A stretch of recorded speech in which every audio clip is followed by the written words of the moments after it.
The older we get, the more we realize we're not going to be here forever. When you realize how fast time is going, it should bring a sense of urgency. Your time on this earth is not unlimited. If you're going to reach your highest potential, you can't be distracted by things that are keeping you from your purpose. Your time is too valuable to respond to every critic. Try to convince people that you really are okay. Those are distractions. Everyone's not going to accept you. Quit trying to convince someone to understand you that's determined to misunderstand you. You have to set your face. The people that need to be for you will be for you. But too often, we're trying to convince people to be our friend. But if someone doesn't see the gift that you are, value your friendship, do yourself a favor and move on. They are not a part of your destiny. Now don't waste another minute trying to convince someone to like you, to come see you. They are not for you, they are a distraction. You're not supposed to engage in every conflict. Most of the things that come against us are simply distractions. It takes discipline to say, I am not going to respond. I have a destiny to fulfill. My hour has come. Avoiding a fight is a mark of honor. It's easy to get in conflict, want to pay people back. That doesn't take any discipline. Not being drawn into conflict, that takes your face being set. That person that cut you off in traffic, is it worth getting upset over when you're never going to see them again? The only way they can hinder you is if you get baited into conflict. Ignore it. Don't give it the time of day. I'm not saying to be passive and don't fight any battles. I'm saying to look at what the spoils are. Will it just feed your ego? Or will it propel you into your destiny? We fight too many battles that don't matter. And sometimes, instead of celebrating you, people will get jealous, try to pull you down. Don't take the bait. It's a distraction. Stay focused on your purpose.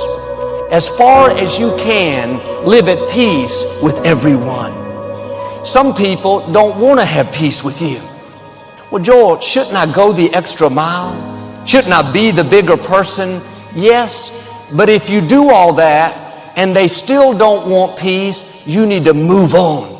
At some point, you have to put your foot down and say, you may have a problem with me, but I don't have time to have a problem with you.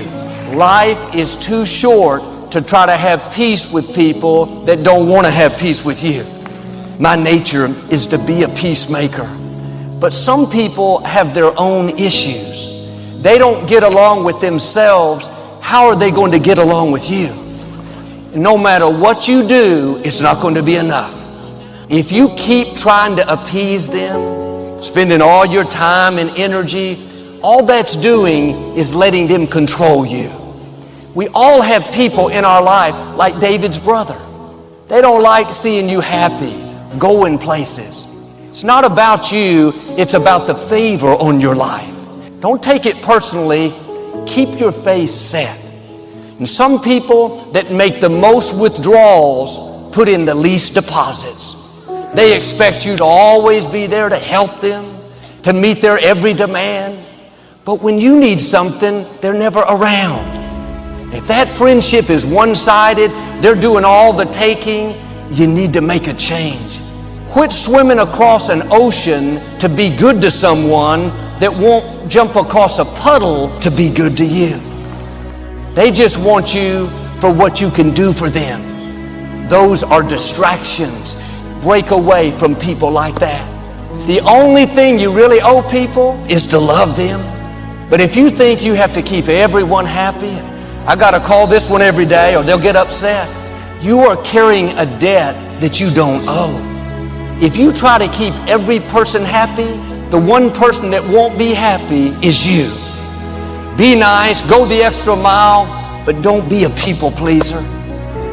It's very freeing when you realize you are not responsible to keep other people happy. You're responsible for your own happiness. There was this couple I knew years ago. They moved to another city and I helped them move. I would call and check on them. But the feeling I got from them is I was never doing enough. They always had a complaint. They were constantly finding fault, trying to make me feel guilty. One day I realized they were only making withdrawals, never any deposits. When I stopped, you would have thought I'd taken their firstborn child. My attitude was, I love you, but I don't owe you. If someone is controlling you, it's not their fault, it's yours. You cannot reach your destiny dragging people along, trying to keep everyone happy. And it's great to get free from addictions, but one of the greatest freedoms is to get free from people. People will tell you what to wear, what to drive. They're quick to tell you how to run your life. Sometimes they can't even run their own life. It's good to listen to wise counsel, but nobody can hear what you hear on the inside. They don't know the gifts, the dreams, the calling. You can't worry about what everybody else thinks. If someone gets offended because you're not taking their advice, that's not your problem. Because people will try to keep you in their box, in who they want you to be. Listen to their advice, but be strong to follow that still small voice on the inside. God won't give someone else more insight into your destiny than He does you. Some people won't understand you. They'll get upset when you break out of the box. Someone told me, Joel, you've forgotten where we've come from. I thought, I haven't forgotten. I just didn't want to stay there. This is your hour. God is calling you out of the ordinary. He has things in your future that are going to break barriers. You're going to go where no one in your family has gone. Sure, there will be people that find fault, think that you're missing it. That's okay. Nobody has ever done anything great without opposition. Keep your face set. Don't let the fear of what people are going to think keep you in your box. You can't be a people pleaser and reach your potential. You may have to disappoint a few people in order to reach your destiny. I can get you to start the process of genuinely being able to handle judgment because you finally are exhausted of living your life based on other people's opinions, including Stranger Pants 96 and your mom. The anonymous comment from Sally Pants 49 or Jumpman 36, it's you don't do things because somebody says you're ugly or you're stupid in a comment and you have no idea who they are over here, all the way to your mom. Why is that dictating you? You all went through high school. You all lived life trying to do shit to impress other people. And we still do it at scale. Like, my friends, every person here that's not 100% happy is not doing something because of judgment of somebody else. People here are in debt because they bought a house that was too expensive, not using rooms, and they don't have the humility to sell that house and go back to rent because they don't want their friend from high school to judge them because we manifested that you have to own a home. The ideology of owning a home and the inability to take a step backwards to take 3 steps forward is going to make you unhappy till the end. I'm not willing to live my life under your judgment of what life is. There are people right now that are living their life still in their 40s and 50s based on the opinion of their parents. And then what starts happening is they start to resent their parents.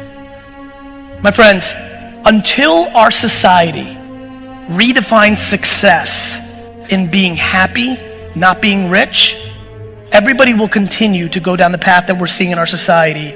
Suffering from what other people think about you. Suffering from feedback from people who aren't concerned about you. Don't let anybody else ever cause you to suffer, to lose your belief, to steal your dream. God didn't bring you in this world to be average. God didn't bring you in this world to wake up and die. and just be another person that lived and died and didn't do anything significant in this world. I dare you to decide to be on top of your life, to put off that gift that God put in you. People get more excited about a sporting event than the life that's in them to manifest their greatness. Most people are mentally dead. They're just following the crowd, following the follower. Rob the cemetery of your gifts. You're still alive, so therefore God is not done with you. God did not create us to give up when it gets hard. As long as God wakes you up, that means he ain't through with you yet. And if you will shake off the self-pity, he will bring you out better off than you were before. God has a plan. God has things in mind for you beyond anything you could ever imagine. Don't give up on your dreams. Don't go over to a dry place. You wouldn't be alive if God didn't have something amazing in front of you. You're so consumed with everything that's going on in the world. This is the reason you haven't figured out your own life yet. You can never figure out who you are if you're consumed in everything that everybody else is and what they're doing and the moves that they're making. Most of y'all have been living a lie for so long that you believe your own lies. You're trying to chase someone else's lifestyle and identity, all while ignoring what God has in mind for you. What are you supposed to be doing? Who are you? What are your gifts and talents? God will never give you something somebody else is supposed to have. So all while you're consumed and focused on somebody else's career, their moves, their blessings, and their opportunities, your own career, your own path is being further dumped in the back seat. You just don't have no sense of direction.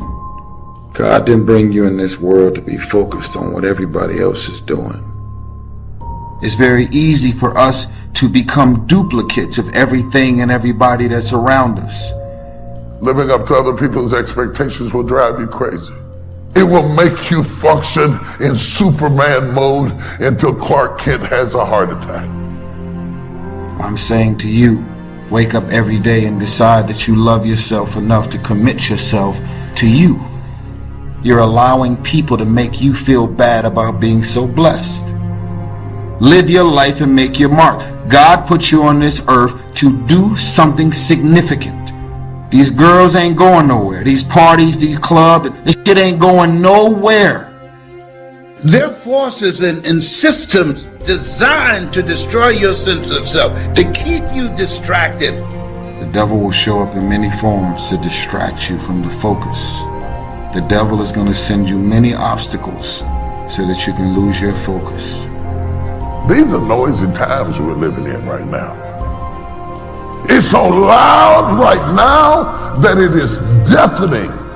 We got it coming through the media, 24-hour news cycles. We got it coming through social media. We've got it coming through the pandemic. We've lost normal. The noise in your family, the dates to meet, the this to do, the bills to be paid, and you're standing in the middle of so much noise. You live in it, you walk in it, you turn on your phone, and there's somebody you don't even know laying you out about something you don't even understand, and you have to live in the noise. It is the constant living under the threat that takes away our peace. I don't have to dance all night. Now I just want to be able to sleep all night. We've lost the sense of peace, the sense of contentment. We have to take something to go to sleep. We have to take something to keep us up during the day. You know, you could have done this. You know, you should have done that. And then you're never going to get where you're trying to, you're never going to be.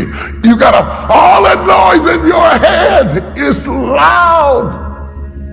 And you wake up as tired as you were when you went to bed because you went to sleep, but you never got rest. And you should understand this, that it was always going to be your family and your friends that would be the first ones to try and talk you out of your vision and your big idea. If I had paid attention to what people thought I was going to do with my life, I would not be Tyrese Gibson, multi-millionaire. Most of my friends, I drive them crazy because I'm so specific. Even if they tried, they couldn't get me off my path. Because when you see the invisible, you're able to do the impossible. And you don't have to be famous or rich or anything. Everybody in here got some noise. Everybody in here got some noise. Some phone calls that when you get them, you act like you didn't hear it ring. Because you don't need no more noise. You're bursting my eardrums with your story. Shut up. Right now I'm trying to handle my own mess. And I go past the news and I listen to their mess. And I got international noise going on. And it's not just outer noise, because I can cut off the TV, I can cut off the telephone, but the noise in my head. And yet you can't wait for the noise to quiet, to go ahead. You have to be able to go to work in the noise. And I'm going to encourage you to go to that basement. Every multi-millionaire and every multi-billionaire in this world have all decided that I'm going to commit myself to this career, this goal. No parties. They're going to call you names. They're going to say that you're a weirdo because you don't f with nobody. Those are the characteristics of someone that have said that I have decided that I'm going to create a shift in this universe. My message is not for everybody. It's for people who've said, as I said one day, there's got to be more. Stop playing. Get serious. Life is serious. Life is the struggle to keep death at a respectable distance. And we're dealing with some serious matters here. I want you to write, I will be obedient to the vision. Life is serious. The future's serious. How come such a difference from those who can reach such incredible heights and those who haven't yet found the answers for their life and their future? And let that give us a note of seriousness. It's serious whether you win or lose. It's serious whether you succeed or fail. Matters of income are serious. Matters of supporting your family, serious. And I want you to take on that serious tone. Take your own future serious. What you can do for your family, take it serious. So that you can say, I made my best and finest contribution to see that goal reached. Number one was get serious. Here's number two, get smart. Don't miss the opportunity to learn. Don't be lazy in learning. Develop a whole new intensity that you're not going to miss the information. You're not going to miss the stories. If you've had a bad week, just sit down and ponder that for a while. See if you can't pick up some ideas from a poor week. One way to learn to do it right is do it wrong. Now the key is don't let it take too long. This is called the possibility for life change starts with education. Don't be lazy in learning. Learning is the beginning of wealth. Some people want to start with motivation, but you don't start with motivation. But here's the best motivation we've got going. The proof of our success. When we bring our dedication and let it show. Just excitement alone won't do it. Somebody says, just motivate this guy, he'll be all right. If a guy's an idiot, you motivate him, now you got a motivated idiot. I'm asking you to dedicate yourself to a new level of learning. If you want to solve your problems, you got to learn. If you want to take advantage of an opportunity, you got to learn. Develop your own personal philosophy here. Major determining factor in how your life works out. Each person's philosophy. The difference in where we arrive at the end of the week, at the end of the year, is not the wind that blows. But what's going to make the major difference? Each person's personal philosophy that sets a better sail. Don't ask for better seed and soil. All you got's what's available. Wherever you've come from in your country, the economy you got, that's all you got. Don't wish it was easier. Wish you were better. Those that do the work get the pay.